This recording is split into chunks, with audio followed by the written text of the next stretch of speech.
સુરતના સચિન વાંજ બ્રિજ નજીકથી કેમિકલયુક્ત biodiesel 18,000 litre ભરેલા ટેન્કર સાથે બેને પોલીસે ઝડપી પાડ્યા। સુરતના સચિન પલસાણા હજીરા હાઈવે ઉપર આવેલા વાંજ બ્રિજ અને આલ્ફા હોટલના રોડ પરથી સચિન પોલીસે કેમિકલથી બનાવેલું 18,000 લીટર બાયોડીઝલ પકડી પાડ્યું હતું। સચિન પોલીસે સચિન પલસાણા હજીરા હાઈવે વાંજ બ્રિજ અને આલ્ફા હોટલ વચ્ચે એક ટેન્કરમાં ગેરકાયદેસર રીતે કેમિકલથી બનાવેલા બાયોડીઝલ જેવું ભળતું ઈંધણનો ફ્યુલ લાવીને ઠાલવાઈ રહ્યું હોવાની બાતમી બાદ વોચ ગોઠવી ત્યાં રેડ કરી હતી। ત્યાંથી કિશોર યાદવ તથા આશીષ પટેલને ઝડપી પાડી મુદ્દામાલ સુરતના સચિન પલસાણા હજીરા હાઈવે ઉપર આવેલા વાંજ બ્રિજ અને આલ્ફા હોટલના રોડ પરથી સચિન પોલીસે કેમિકલથી બનાવેલું 18,000 લીટર બાયોડીઝલ પકડી પાડ્યું હતું। સચિન પોલીસે સચિન પલસાણા હજીરા હાઈવે વાંજ બ્રિજ અને આલ્ફા હોટલ વચ્ચે એક ટેન્કરમાં ગેરકાયદેસર રીતે કેમિકલથી બનાવેલા બાયોડીઝલ જેવું ભળતું ઈંધણનો ફ્યુલ લાવીને ઠાલવાઈ રહ્યું હોવાની બાતમી બાદ વોચ ગોઠવી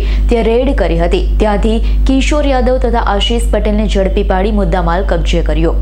bureau report S9 news Surat.